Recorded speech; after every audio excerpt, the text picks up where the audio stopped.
Hello and welcome to the War Report. Now, this is take two because of some boomer internet issues on my end, so sorry about the day delay. But we have, of course, GSP has returned this week. He's back on the show, and he has quite the story from his little adventure he took. So I'll let him open up the show with that before we get into the main topics of the day. Hi. Yeah. So I'm back finally from Paris. I was there for about a week. I covered the protest that was held on the 22nd of June. It was the 32nd protest. Um, Finding the protest itself wasn't easy. I looked everywhere for information on it. I left early the day of, which was the Saturday, and kind of scouted around areas where I'd seen the protest having occurred before, but I didn't see anything. And there was one moment when, basically in the on the South Bank and more or less in the center of the city, I saw about four or five motorcycle cops and two guys in each motorcycle with the guy in the back holding a shield, and they went east, and I decided to go east as well. And back at my hotel, actually, someone helped me out, and I found out where the protest was. Now, it was in the east, one of the suburbs in the east along the Seine, and at a railroad station, I believe called Bessay or Bessy. I'm probably like just butchering the name. However, I decided that I would sort of head him off at an area that probably, that I was only probably about 1/5 or maybe 1/10 of the way through the march. So I waited and waited and waited, and actually there was no sign of the march. So I kept walking around. It occurred to me that it might have been diverted, but at one moment, looking down the street, I saw a group of people, and I got a chance to actually speak to. Um, oh, sorry, am I muting? Yeah, I'm echoing, and I don't know why I'm echoing. You're fine. Just keep going. Yeah, just go on. Okay, and so I ended up talking to one of the organizers. Basically about uh, where the protest is going, and the diminishing numbers, because the protests are not the size that they were. However, they have been going on a very long time now. So this weekend past was 33 weeks consecutive, and his ideas, Jerome was his name, was that summer had come, and people were going on vacation, and it's been a long time, and so on. And I decided to press him a little bit. I thought, you have obviously support of various groups. And he mentioned that the main focus of the protest is essentially anti-EU, but also anti-NATO, and just fears about some of the sovereignty issues. And most of the protesters are left, but I would consider them like European left, which they don't seem to have in common with like North American leftists, in terms of issues of sovereignty and so on. And so it's a type of civic nationalism, I suppose. I'm using that term broadly. And so I asked him, do you think that to some degree, immigrants, migrants are known to vote left, because the left tends to support them far more than the right does? And do you think that maybe it's become counterintuitive for them to support the marches in the kind of numbers they once did? He disagreed with that. I didn't. I didn't pretend to know the dynamics of French politics and French activism better than he did, but I thought I'd ask that because that is kind of a phenomenon everywhere, more or less, depending on the country. And then at a certain moment, like not long into our conversation, we saw a major crowd of people, and they now this was in the several hundreds. So they finally showed up, and there were literally people like I saw a Slovak flag. So this guy had come from Slovakia to protest in the Yellow Vest protest. Every kind of flag you could imagine. There was a guy with a Cuban flag with Che Guevara, and the Catholic flag with the heart and the cross, the Sacred Heart flag. So it's kind of like a Catholic Nazgul, I suppose. And so there's a lot of different factions, but I would say overall, most of them are, European or French left. But there were right-wing elements as well.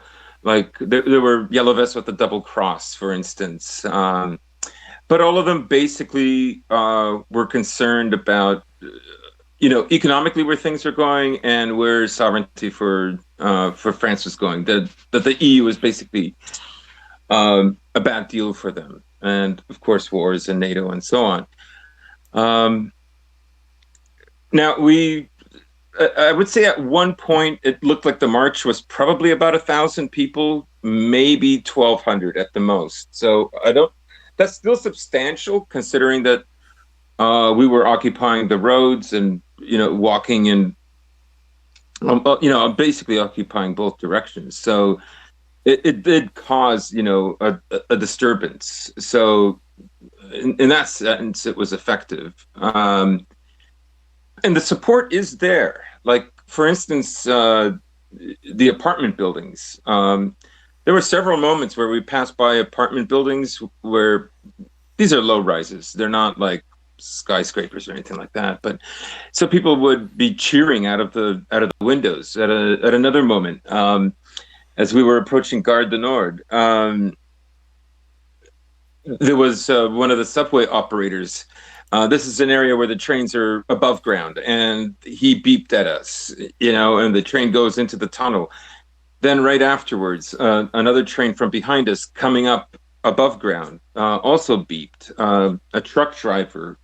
There was a moment where a woman who's the owner of a cafe came out with sandwiches and gave them to various protesters. So there is some kind of support there. Now I did end up speaking with other people who live there, who live in France, including two booksellers who, if people are familiar with Paris, along the Seine River, there's these, I guess they're crates. They're like large crates that are like permanently attached to the, to the sidewalk against the barrier. And people, they sell classic books and posters and whatnot. And I ended up speaking to two gentlemen there who work selling the books, and their opinion about the Yellow Vests is that it's a mixed opinion. For one, they understand what the protest is mostly about, so they agree with quite a bit of it, but they don't agree with the tactics. So the vandalism, the fires, the smashing of windows, and so on. I mean, we all know that protests often have saboteurs who aim to do that. And then there's also, a lot of activists or people who call themselves activists are marginalized people, and they do resort to violence more quickly than other people. So I would say that support was generally in their favor. But one of the things that Jerome said was, there are protests going on all over France today. So it's not just Paris. And, he said, maybe in Paris they're wealthy and they don't have to worry, but it's not like that in every French city, and it's not like that in French towns.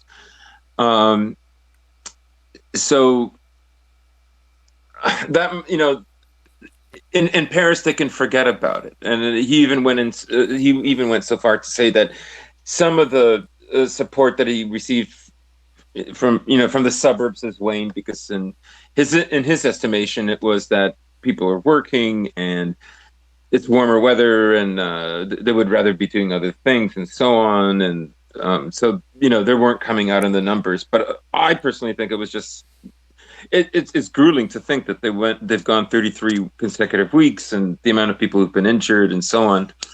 But there were hilarious moments where the police would block us off, and a, a small contingent of the march would go in a different direction, which would throw the police off. The police would follow them, but the rest of the march would continue on its way.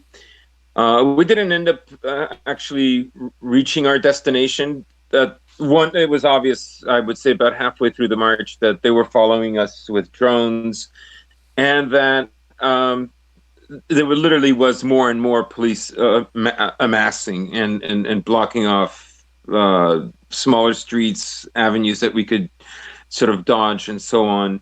But generally, the march was fairly peaceful, fairly uneventful. There was no tear gas, no rubber bullets, nothing like that. This past weekend, however, which I couldn't be there for, there was tear gas, but I didn't see like a marked level or an increased level of violence compared to the time that I was there.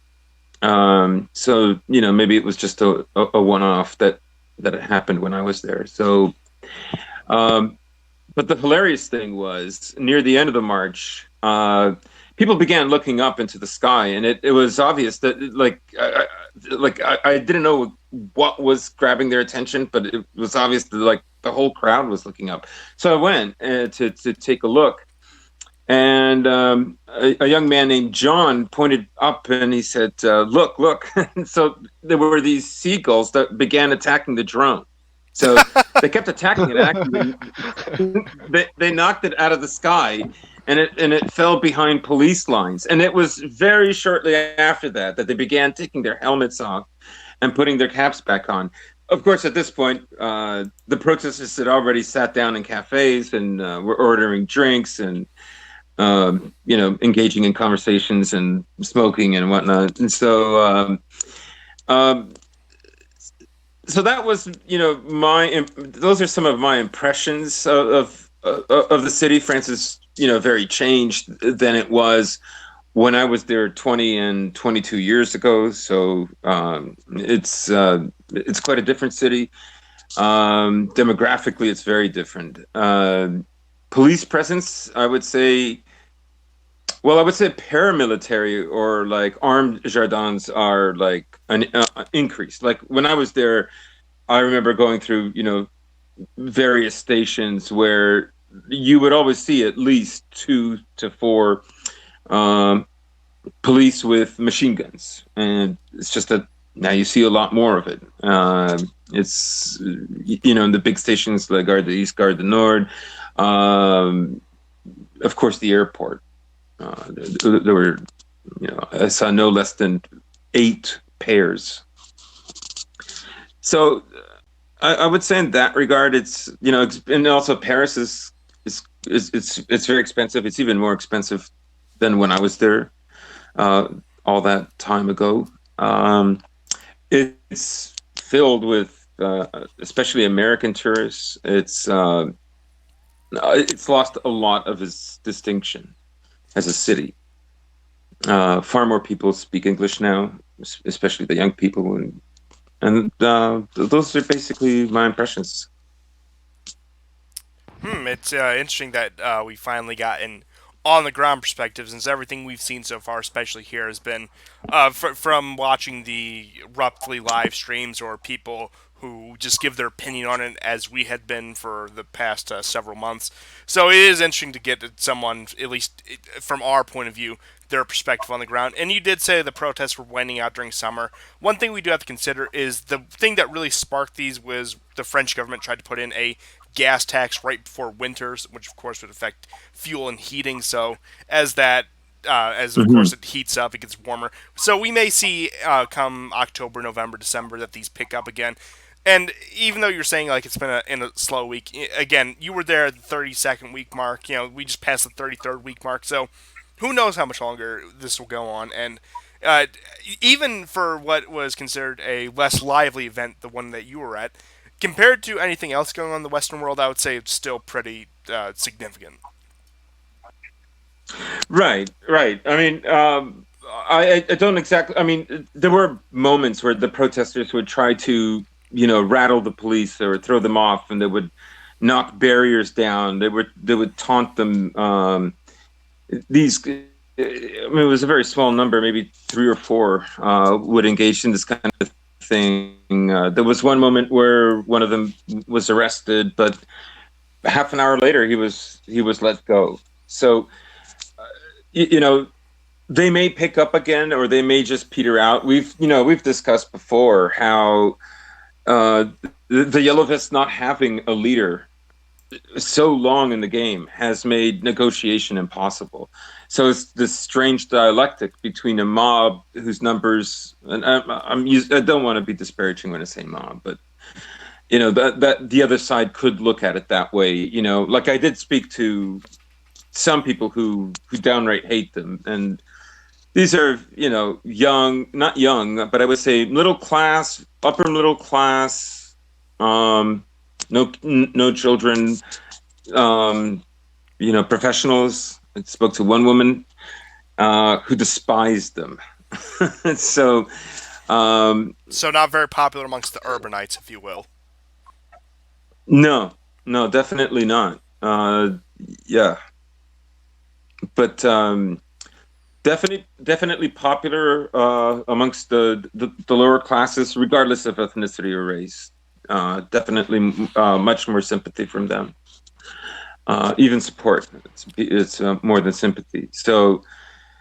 So they don't, and they like we've said, they may peter out. That I don't know how much longer they're going to go, or if they're going to be able to pick up steam again. Yeah, well, we'll, But we'll, yeah, we'll there have to isn't. see what the genius Macron does. That could, knowing him, he could do something that could make these spark off tenfold. Just, yeah, I wouldn't be Oh surprised. yeah, I'm not expecting it, but I wouldn't be surprised. yeah. Yeah, I mean, Macron's popularity is extremely low, and so with the upcoming election, if he somehow is installed, if he somehow still wins, I think that's when the Yellow Vest movement could potentially become Mm, more potent again. But right now, because it's dwindling, sort of in the sense that not much is sort of going on to react to, because it is a reactionary movement as we discussed, right? yeah. And so in that sense it needs something else to react to. And so right now the dwindling is probably something more uh, aligned to that. But if Macron isn't removed from power, if someone else doesn't replace him, he could easily just co-opt the movement himself with just some favorable policies. So I And mean, he's attempted to do that too. I mean, he's attempted in his own way to meet some of their demands, right? mhm. But there isn't any. I mean, this is changing the figures and of taxes. It's not like it's not comprehensive. So Yeah, I would. it, you know, it, and it doesn't really satisfy a lot of the contingents within the Yellow Vests. Anyways, like they don't see that as sufficient for most of them. But we're talking about like the organizers and the people who are really really devoted to it. We're not talking about people who you know see themselves more or less on the sidelines, but in support and have gone to a few of the demonstrations, but are not hardcore. They don't devote that much time to it. Yeah, definitely. Now, that was quite the story, but I think we should be getting moving on to the other news of the week because yesterday there was a fire aboard a Russian submarine in the Barents Sea, which is in the Arctic. Now, the fire killed 14 and sank the sub. According to Putin and the Russian government, it was a deep sea research sub. Now, this event prompted Putin to cancel all prior plans for the day and hold an emergency meeting in the Kremlin with defense officials, including Sergei Shoigu, who is the current defense minister. Likewise, Mike Pence was returned from his trip to New Hampshire, or it was canceled. I've seen reports of both, but he was returned to the White House. Now, according to Radio Free Europe, so take it with a grain of salt, this has been the 10th major sub accident in Russia since the year 2000. Now, there was also unconfirmed reports that the EU Commission convened for a meeting involving the incident, which I couldn't find any further reports on that. Well, what I make of this is a genuine accident happened aboard a Russian submarine. Putin, of course, did the responsible thing and called his officials, his defense officials, and the people who would be in charge of this to have an emergency meeting, and that likely led to American overzealousness doing the same, calling an emergency meeting. That's probably the most likely and most rational explanation. I mean, think about where it happened. I mean, it happened outside of Norway, near in the Arctic Ocean. So it's not really in a position that's threatening to U.S. interests. Now, obviously, there is this sort of competition for the Arctic waterways, which can open up trade as the ice recedes.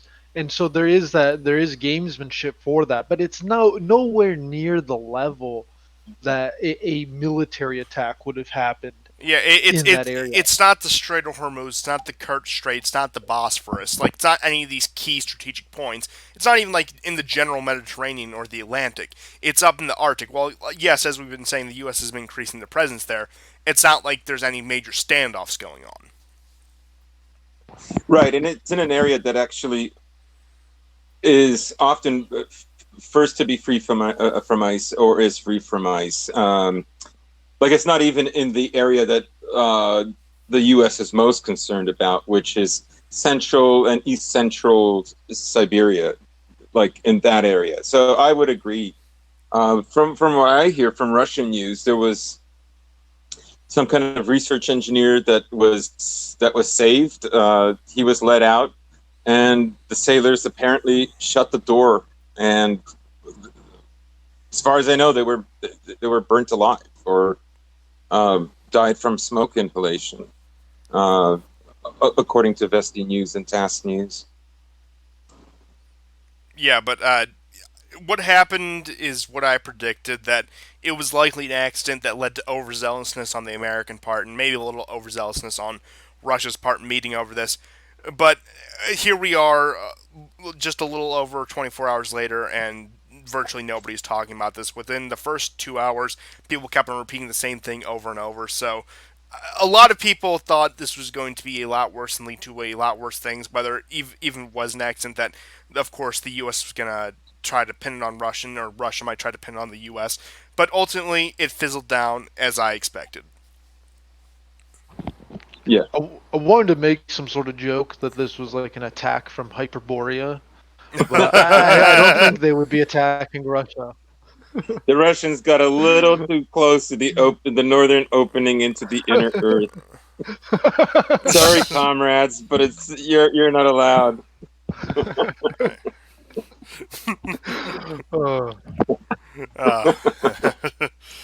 Oh boy, but moving on from that, let's get into a bit of Syria news. I'll pull up the map and everything here, so you guys won't be able to see it, but our fine audience will be able to. So, in a shocking turn of events, Israel launched a strike on Syria on the evening of June 30th and early morning of July 1st, and most of the missiles actually hit their targets this time. Now, this was the largest attack to date since the 73 war. One of the largest, at least. Now, the strikes were aimed at military targets in the districts of Al-Mazaz, Al-Dimas, and Jomara north and northwest of Damascus, as well as 3 military positions west of Ham City. Now, 1 Israeli missile landed in a civilian district in the Sanaya west of Damascus, killing 4 civilians and injuring 22 others, according to Syrian news sources. Now, one of the S-200 missiles employed by the Syrian military crashed in northern Cyprus near northern Nicosia. It was originally believed to be part of an Israeli missile or a downed jet, but that was quickly dismissed. Now, this is said to be one of the most intensive Israeli strikes in years, and a pattern I'm sure you two have noticed and that the audience has noticed is that when Israeli strikes increase in intensity and frequency, they are dissatisfied with what is happening in Washington. When Trump didn't immediately bomb Syria last year, Israel launched several attacks on Syria that week leading up to it. When Trump immediately did not leave the Iran deal, Israel got into an artillery duel in the Golan Heights and launched several strikes in Syria over the course of that week. And you'll notice after Trump backed down on his threats to withdraw from Syria in January, the Israeli strikes grinded to a halt for nearly 2 months. I mean, I think there's definitely some truth to that. I mean, Trump is making really slow progress in Syria for Israel's benefit, but he is still giving resources to the rebel groups. He's still helping the Kurds out on the east side. So it's the dissatisfaction from Israel is clearly it's very greedy to say the least. Yeah, it's like you're doing But- this, and this, but we want this too. It's a very demanding sort of dissatisfaction. hmm And so it's right now Israel is sort of trying to pressure both ironically they're trying to pressure both America and Russia to make a deal with them in which some in a way Assad would remain in power, but Israel can still freely operate, which is obviously an insane a deal. It's a no who would take this, but this is their bargaining tactic, and one of their tactics is to escalate, and it can't be understated that I mean they did end up killing 15 civilians, including a child, and so they clearly show no remorse. They will go to any means to achieve this, and it is unfortunate that the missile defense systems weren't able to block this. I'm not sure what's going on with the S-400s. We'll have to look into that. But it sounds like after this, I'm sure Assad's going to be pressuring Putin for the S-400s. Oh, absolutely. Yeah, I mean, I think they've been dealing with S-200s for the entirety of the war. Yeah, and I don't think they even have an S-300. They're just now setting up the S-300s, and they're not even operational yet. Yeah, which is weird. I mean, it's one would have to think what would happen if Israel has lost a helicopter and a jet, but what would happen if that happened again? I'm not sure. And you have to think like what okay, I get it. Israel is escalating things, but the situation is also it's beyond Israel. What does Israel want? What can America exactly do? I mean, Israel is so myopic in all of this. They're such a solipsistic country that in these kinds of scenarios, they simply cannot perceive. It doesn't seem like they can perceive the situation. That Syria itself is so complex with all these groups. Then there's the question of NATO, and then there's the question of Turkey. How is all of this supposed to happen, to Israel's liking? And if Israel doesn't like it, well, they're just going to kill civilians until they get what they want. I mean, it's yeah. I mean, like the preposterous idea that Assad can stay in, but we still have the legitimate right to bomb Assad. Why? Yeah, and playing on that, Assad can stay if Iran leaves, we'll leave Assad alone. You really think they're going to stop there? That's just step one. That's just like, okay, U.S., Russia, pressure Iran to go home, pressure them to disband their Shia militias. You really think Israel's going to stop right there? No, I mean, Israel has been pressuring to overthrow Assad long before Iran came into help.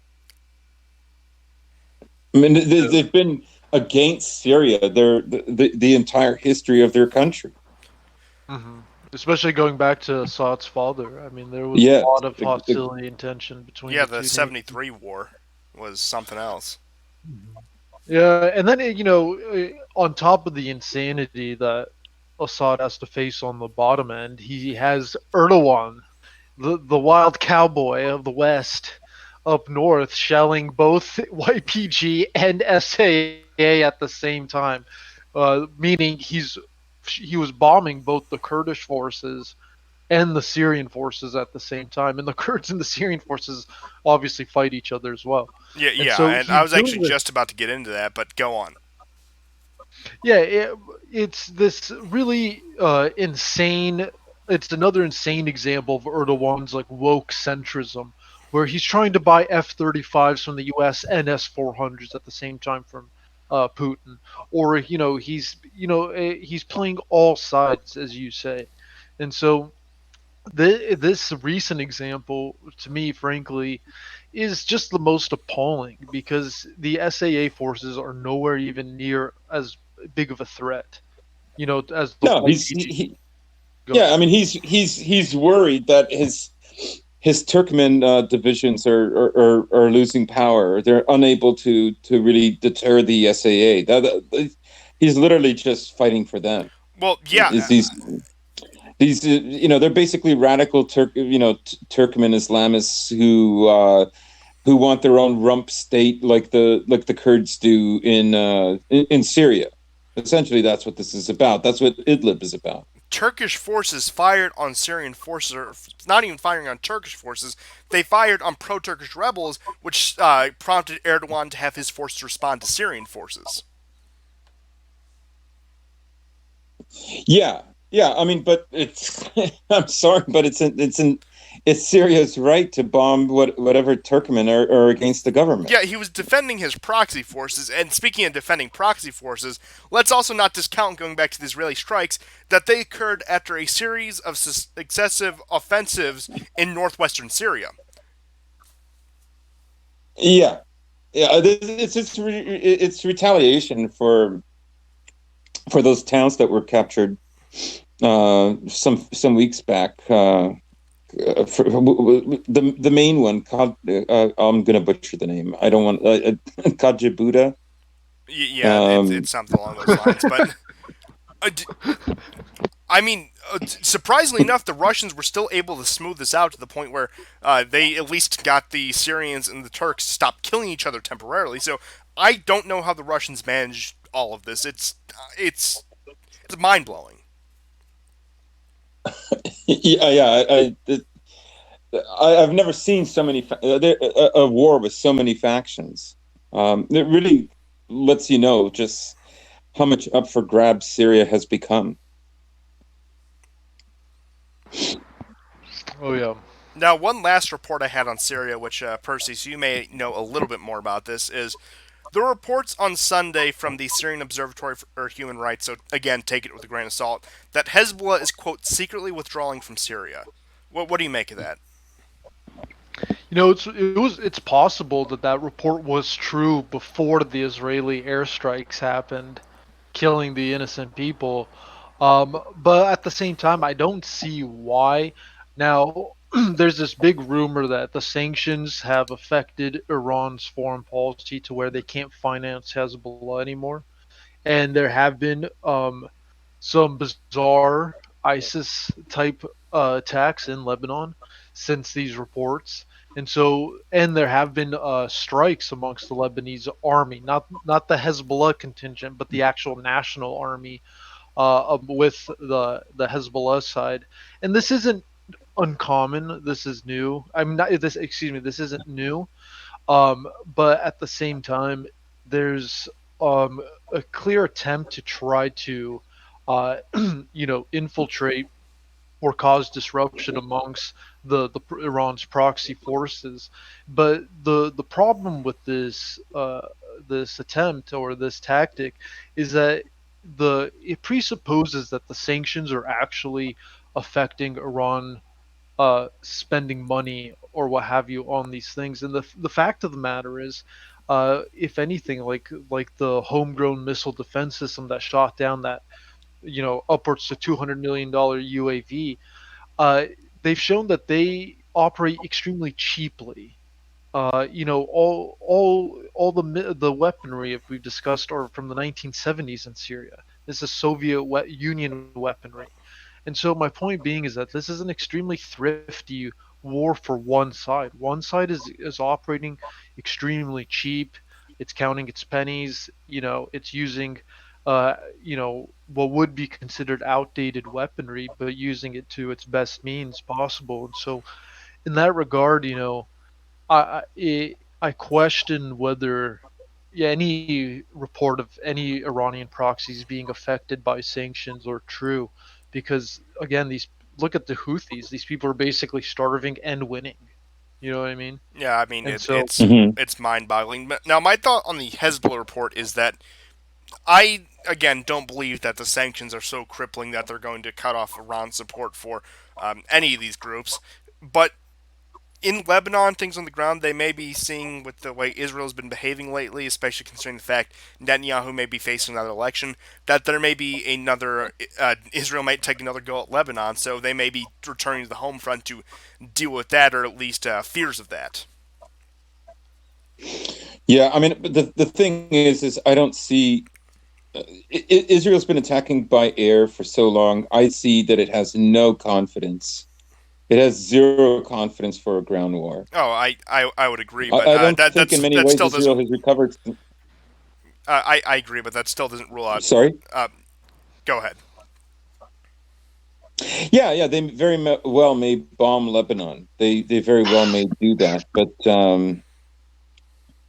Lebanon, like Syria, and even like Palestine, has figured out ways with elaborate tunnels and so on to mitigate, an air offensive. I just don't see like let's suppose it escalates in Lebanon and they begin bombing Hezbollah as well, and Hezbollah, attacks some part of Israel. Israel will have to be drawn into going into Lebanon, and I don't see the confidence for Israel to do that. Now, let's suppose that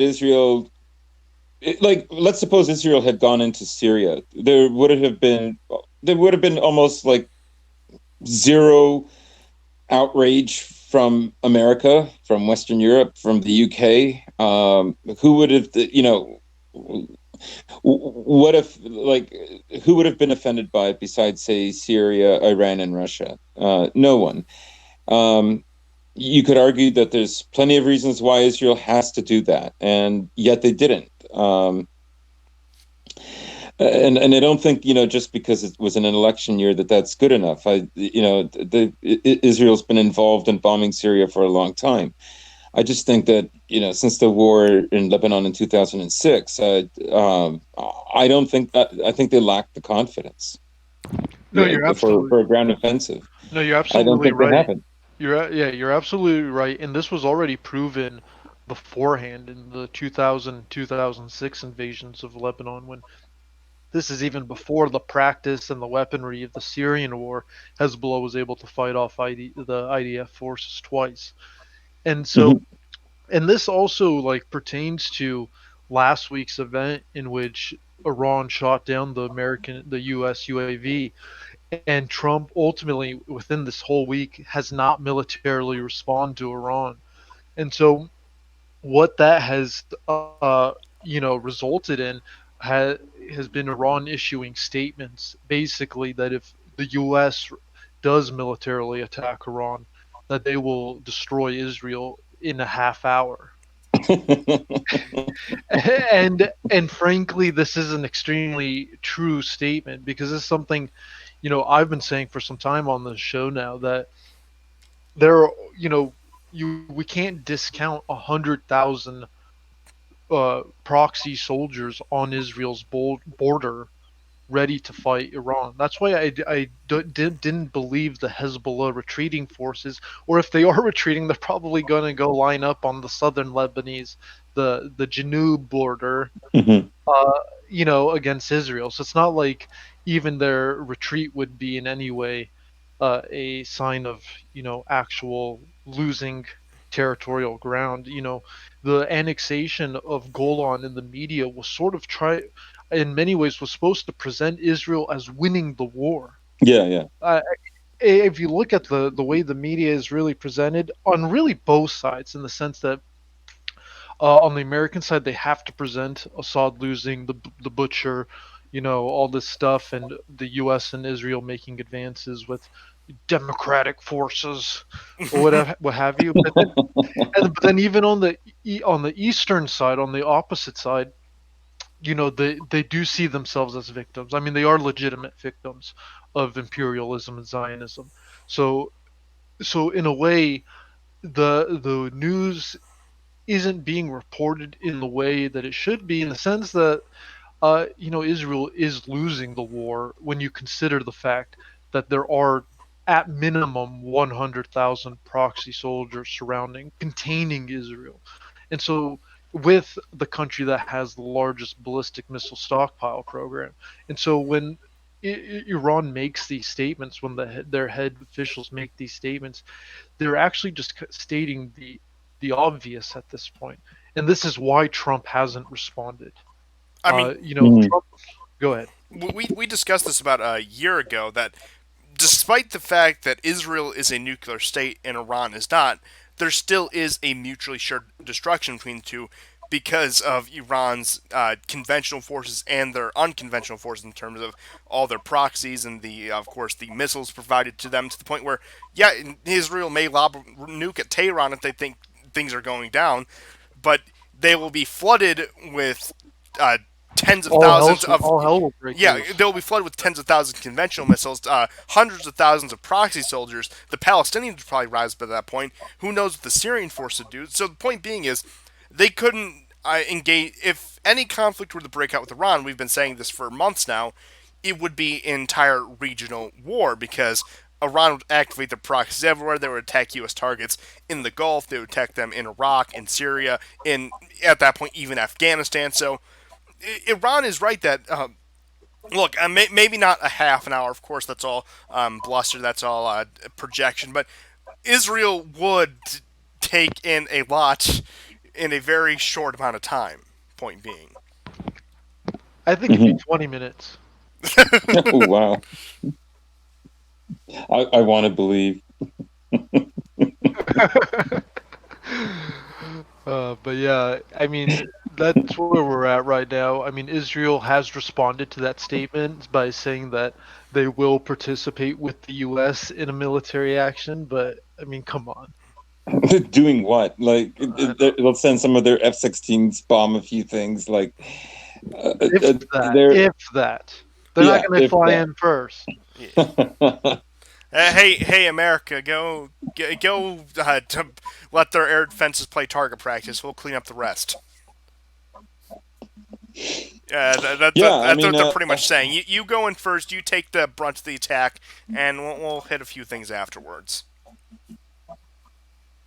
yeah, I mean, I honestly think one of the reasons they've been unwilling, just to get into specifics, to engage in a ground war is because, they're top of the line U.S. tanks. They're the Abrams that they were employing, which they've like, retrofitted a few things to their liking, and call it the Merkava tank. Like, they had 15 wiped down in no time. 15 tanks like gone within the first week, that never made it past 500 meters into Lebanese territory, and that was all done with weapons that are like, well, I mean, some weapons from then are still being used now, but I don't want to presume that weapons is just like the advancement of cell phone technology or something. But all to say that I don't think they feel that they can actually successfully go in without having another Lebanon occur. And going So they're going to be just confined to to air attacks, which in the end will not work. Going back to our earlier conversation about how the Syrian war is being fought really cheaply, the downing of the UAV was by a homegrown missile defense system that Iran has developed, and they actually are claiming is better than the S-400 system, which is why they haven't purchased it from Russia. Now, this could also be another instance of boasting, but at the same time, it is true that they haven't requested a purchase from Russia for the S-400s. It was Russia who stated Iran should make the purchase. And so my point, what I'm trying to get at, is that basically what the West has been facing on the actual battlefields of Iraq, Syria, and Yemen against the Iranian proxy forces hasn't been with their actual develop toys. They're still using the Soviet weaponry because they don't need the big guns or the big toys out right now. Is what I'm getting at. And so Mhm. this has to be in America's sort of metric that if they down that UAV with something that's not even not even a Russian developed system, who knows what else they have. Erdogan befooning Tehran. No, I mean, well, even then, but here's the thing: is who else has actually developed? Like when we look at the countries who actually produce weaponry and sell it to the rest of the world, it is first like America, Russia, China, Yeah. Israel's up there, but pretty much everyone else just purchases, right?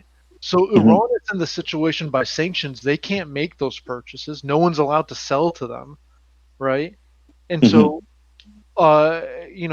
that's one of the reasons why they're using like outdated weaponry. So they're forced to develop their own, and so this sort of does put, if you're trying to invade some, like part of the reason why America didn't want Erdogan to purchase like S-400s but wanted him to have the F-35s is sort of this thing where like you want to know what's in your neighbor's house, so like if you ever break in, you know what to look out for, sort of thing. You know what I mean? Well, the U.S. doesn't have that advantage with Iran because they're not providing them the technology Yeah, I or the mean, weapons. Iran.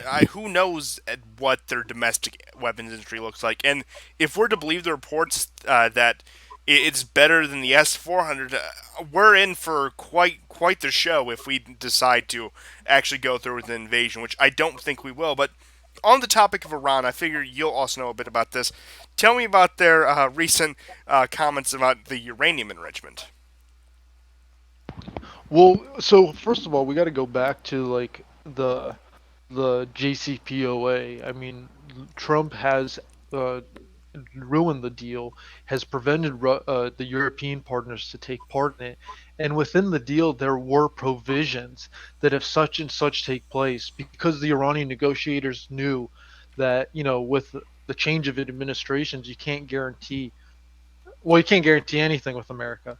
But my point being is that the deal itself has provisions that allows Iran to sort of escalate in certain situations. So is Iran violating the deal? They're actually not. They're actually Are they enriching uranium? Yes, because that is allowed in the provision when certain like when you make a contract with someone is offering something in exchange for something else. But if one party isn't, doing their part, you don't have to do your part, sort of thing.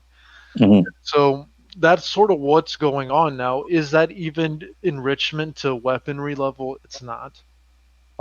Is it even necessary for weapons like we've discussed previously?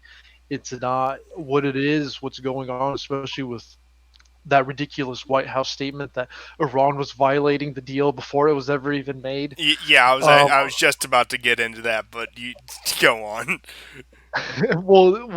that and then there was the tweet by Trump just before us recording this on Iran enriching their uranium. What this is all about is that going back to nuclear weapons being sort of the reason, the justification for hostilities, they have to use that because they can't be honest about the rest of the situation. I mean, what is they Pompeo always says Iran is sponsoring terrorism. Well, it's not the same terrorism that the West has dealt with, and they can't really explain that. They have to be very abstract Yeah, and I mean, funding obtuse. paramilitary groups is different than funding these ISIS cells that commit suicide bombings in subway stations. I mean, these are nationalist groups engaged in nationalist wars in a very specific region. And so, there's a level of honesty that the U.S. cannot engage with. And so they have to come up with another reason to explain it. And it's this nuclear weapons explanation. There is no nuclear weapons. There's no reason for it. Like we explained, it makes things messy. And so the the Trump really is kind of stuck between a rock and a hard place in the sense that he can either go to war or he can turn back around on everything he did and re-enter the JCPOA. Either way, it's kind of a lose-lose situation for him. So I don't think he's gonna do anything anywhere near to the level of what he's been doing with Kim, for instance. In fact, Mm. we kind of see like this sort of Obama Trump flip where Obama was willing to negotiate with the Iranians but be tough on North Korea. Trump is doing the reverse. He's being tough on Iran but is willing to talk to North Korea. And so I don't see him being able to budge without making a dramatic move that will make him lose anyway. Yeah, I mean, the best case scenario Trump could do if he wanted to disengage from Iran, if you will, he would need a hell of a media floor show in order to pin the blame on all the hawkishness in Iran on Bolton, Pompeo, in which they hold a lot of responsibility, but it's not like they completely forced Trump's hand. Trump was an independent actor, at least in some of these cases, to the point where he can't pin absolutely everything on them. So he would need a hell of a media showing, a hell of a propaganda campaign in order to push everything on them so he could come out clean, which again, knowing Trump, he's done the impossible before, but I have to say I'm not expecting it. The other thing, the backdrop to all of this is that if you look at Israel's history, its most tumultuous years are from the late 40s, and basically into let's say the mid 80s. But by 73, it's not really dealing with like any opponent that can remove it. It's not going to happen. And then you get to the 90s, they can willfully taunt and the Palestinians. They can. So what's the motive? What's the motive? Part of it is, I think, because Iraq in some ways was such a spectacular failure and so emboldened Iran that this is a kind of a patch up, a patchwork, to plug the dam, as it were, because in Israel's urgency to get rid of Saddam Hussein, they literally made a stronger Iran. The other thing I think about from time to time is why such urgency? Why, like, they have to fabricate the threat. Obviously, if you look at the last 10 years, especially since the building of the wall, Israel has actually never been safer or more prosperous. So what's this urgency? And some of it, I think, probably has to do with Israel's perception of America maybe not always being able to be there. That a window is passing where America can be of significant aid and even determine a lot of Israel's geopolitical ambitions for the next century. So I see it as a kind of time is running out of the perception from Israel is that time is running out, that may not be something for various reasons that America can help it fulfill. Yeah, I would definitely agree, and we've actually touched on this before, believe it or not, in our talks about Bolsonaro and his elections and his Zionistic leanings, the point where Israel may be doing a dry run testing can they influence Brazil the same way they influence America to see as America changes the future demographically, culturally, and all around, they'll still be able to wield the same amount of influence. And as they look more concerned now, of course, they're trying to get everything out of America while they can before, again, the 2020s happens, which I have, as you all know, a very bad forecast for the 2020s, specifically for the United States and its standing in the world and culturally and demographically. But, yeah, I would agree with you. Israel has this sense of urgency since they probably have a bit of foresight, especially seeing the way they treat the demographics in their homeland, that rough times may be ahead for the United States. Right. Now that was one of the things I was thinking about as well. What happens to support for Israel as the the white Protestant population continues to fall. Who's really going to be supporting them? I think they're even aware that, like, let's say white Americans under 25 that are, say, from a Protestant background are probably amongst the ones least willing to aid Israel. So I think, yeah, that the willingness, the enthusiasm is no longer there anymore. I mean, why else do you think they're trying to create a new social class of pretty much Marco Rubio's and Ted Cruz's? That's what they want this new America to be. These people who are like, oh yeah, they're from the diverse backgrounds, but they still love Israel and corporate tax cuts. That's pretty much what the Republicans are trying in vain to create. Right. I just don't think it's going to happen because this evolution of support for support for Israel from the Anglosphere literally goes back well over a century.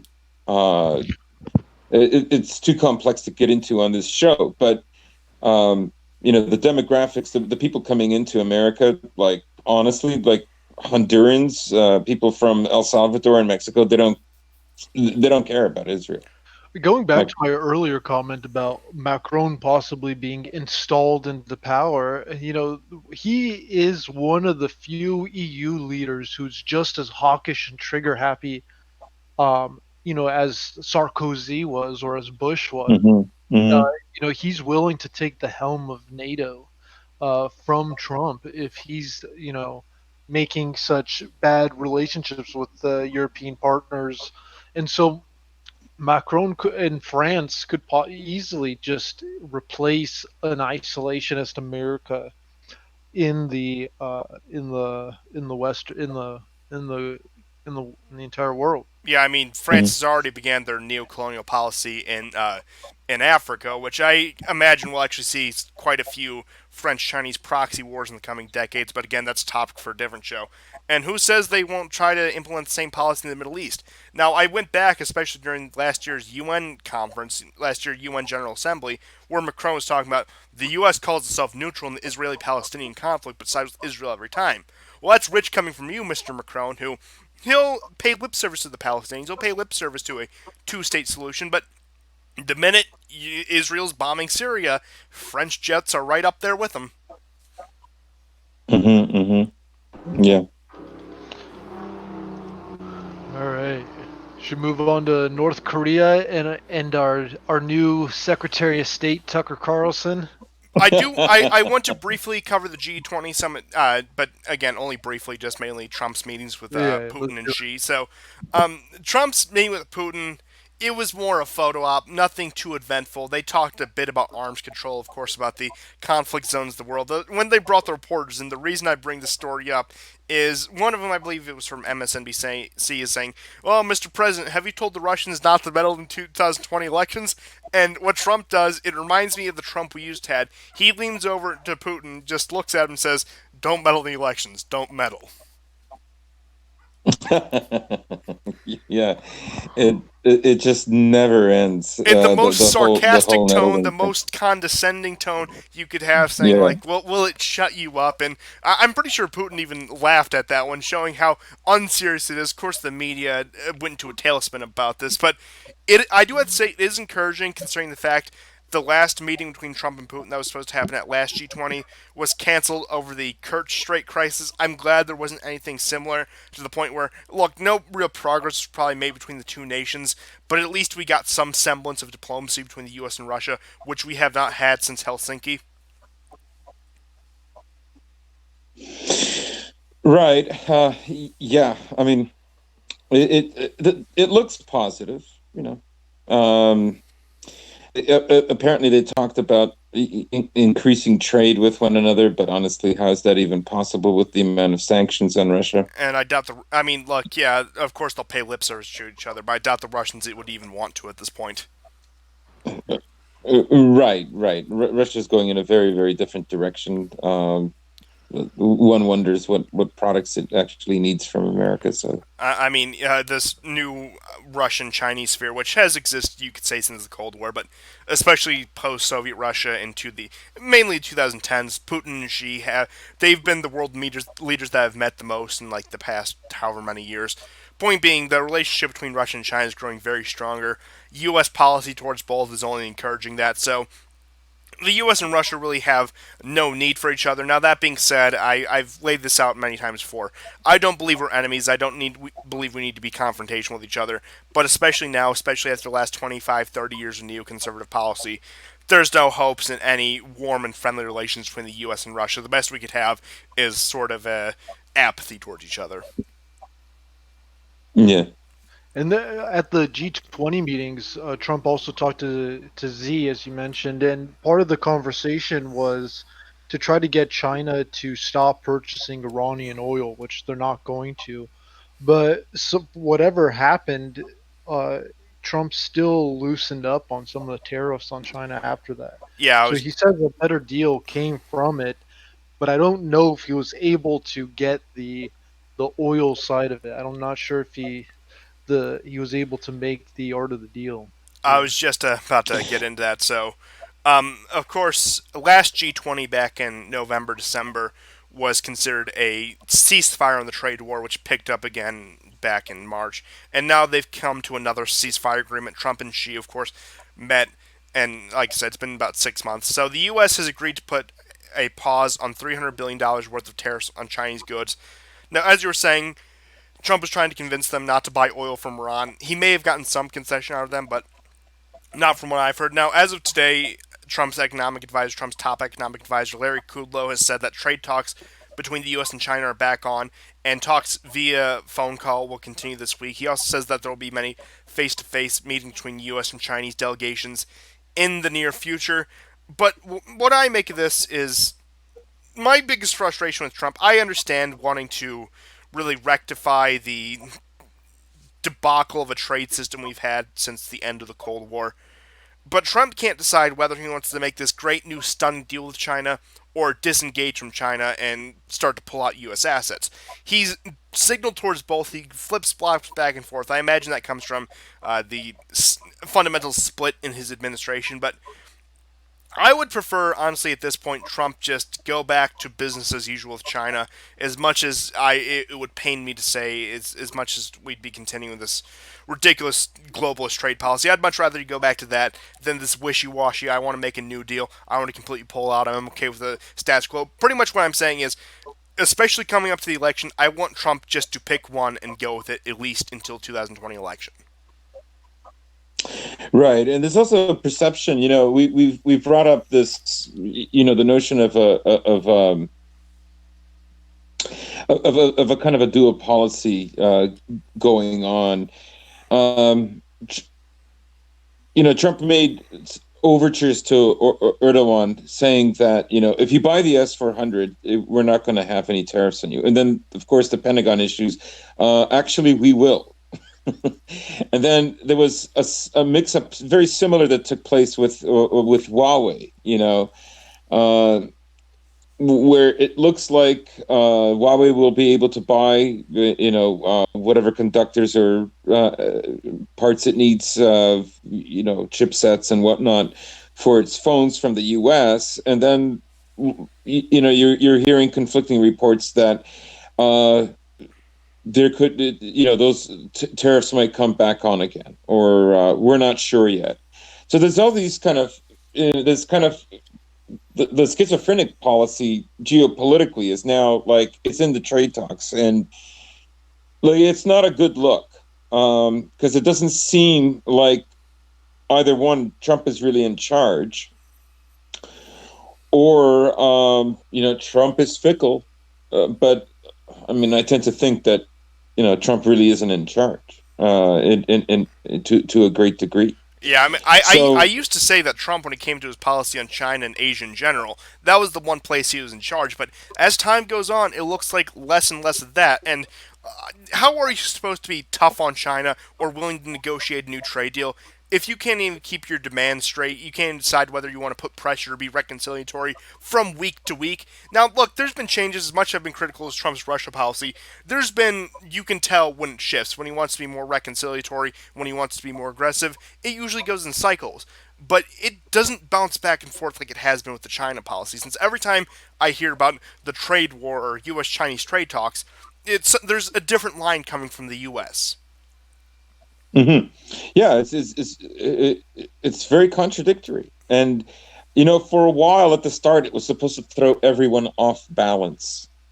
But in many respects, a lot of these countries have kind of moved on, as if, you know, America's too schizophrenic. You can't really count on them. You don't know what they're going to do next. So there's all sorts of avenues to curtail sanctions. I mean, Russia's economy has actually been improving the last 2 years, even with more sanctions placed on them. Yeah, I saw from the Spectator Index yesterday. Of course, that Twitter account, just all kinds of infographics and stuff.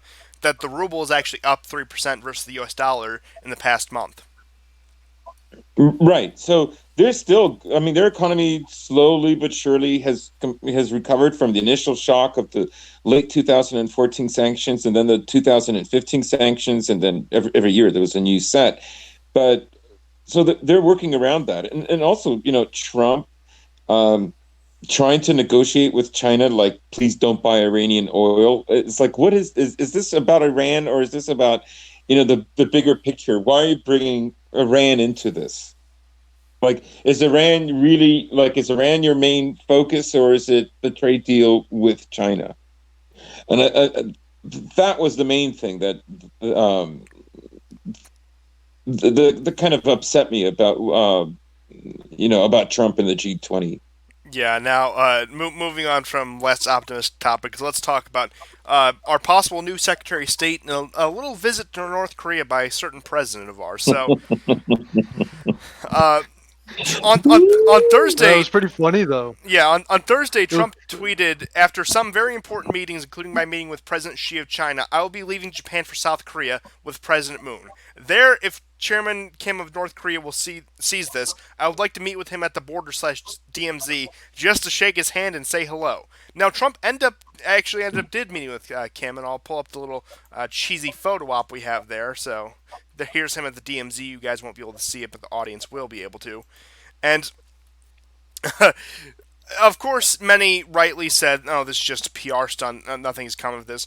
But during this meeting, what really sticks out to me is that Trump sent John Bolton to meet with the Mongolian president and brought with him none other than Tucker Carlson.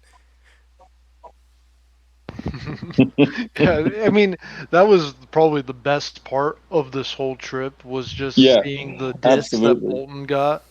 But other than that, the photo op, I mean, it looked nice. It made Trump look better than Obama. I mean, he does want to one-up Obama in any way that he can. And so this was a great opportunity for that.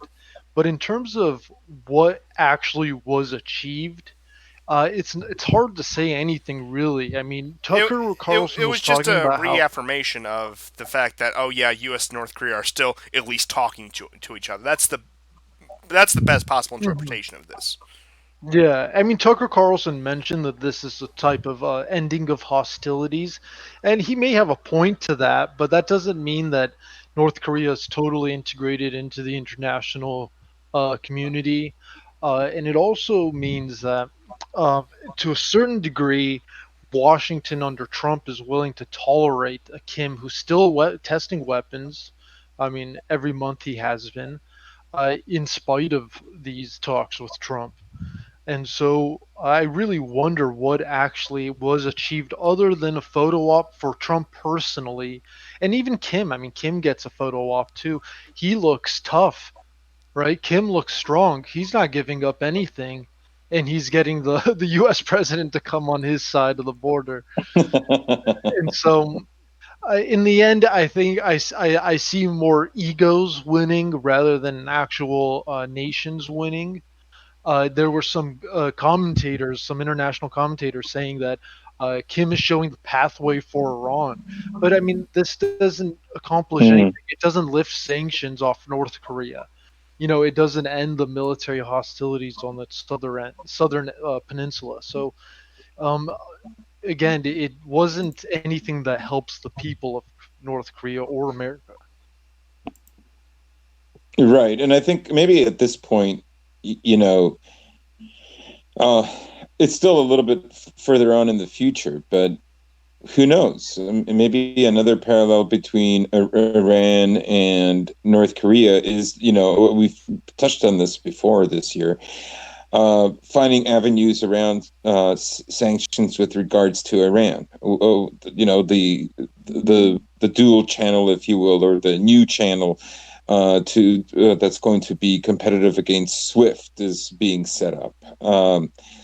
Once these apparatuses are finished and in place, American sanctions just aren't going to mean what they used to mean. They're not going to have the effect that they did in the 80s and 90s and 2000s. So, it could be like maybe perhaps that's what's giving them the confidence that in the near future, it may not be as harsh as it is right now. That these new opportunities are opening up. Yeah, I mean, Kim has already met with Putin, as we covered. He, of course, has met with Xi Jinping. So North Korea, there's other options, and as Russia and China again cooperate more closely, we're seeing them, as you were mentioned, build the SWIFT alternative, as they call it, to the U.S. dollar. U.S. hegemony may actually be, like, of course, naval power, military power, everything. At least on paper, we have that. I mean, Russia and China present a formidable challenge. If you listen to some of the war games we've had in some of the way that they've played out, U.S. may not have that easy of a time they would think. But point being is, if Russia and China can get this up and going, which I believe they can, that'll be the end of U.S. dollar hegemony. I mean, if you get sanctioned by the U.S., just turn to Moscow and Beijing, and all of a sudden you have an entire new market you can work with, and it doesn't completely depower U.S. sanctions, doesn't completely take power away from them, but it takes quite a bit of power away from them. Now, I do want to move on just to close out the show to touching back on the Tucker Carlson issue. So, Tucker, of course, he traveled to Japan to cover the G20 summit. He was also the first figure Trump sat down with for an interview after the summit and after his meetings and everything. And he was also the first one Trump, of course, had an interview with after the Helsinki summit last year. Now, as I mentioned before, he also accompanied Trump to the DMZ while Pence was in Washington and while Bolton was in Mongolia. And I'm not sure where Pompeo was, but I don't think he crossed into the DMZ. Now, this event has led to jokes that Tucker Carlson will supplant Pence as his running mate next election. But what we do have to remember is that Trump took Tucker's advice on avoiding war with Iran, and he probably plays a much larger role in Trump's administration than one thinks beyond that. And I would go as far as to call him an unofficial advisor. Now, will he get an actual cabinet appointment? Will he become the running mate? I think not. But I think he definitely has Trump's ear, maybe even more so at this point than someone like a John Bolton or Mike Pompeo. Tucker Carlson as a running mate would re-energize Trump in a way that, like, I think would be almost unimaginable. Like, it would be one of the most positive things Trump will have ever done. Plus, it will free Pence to go back to using electroshock therapy on gays. So you can go. Boy. Which we neither condone nor condemn. We're just saying that's as a matter of fact. We definitely wouldn't endorse anything like that, but it would. No, we do not. I disavow.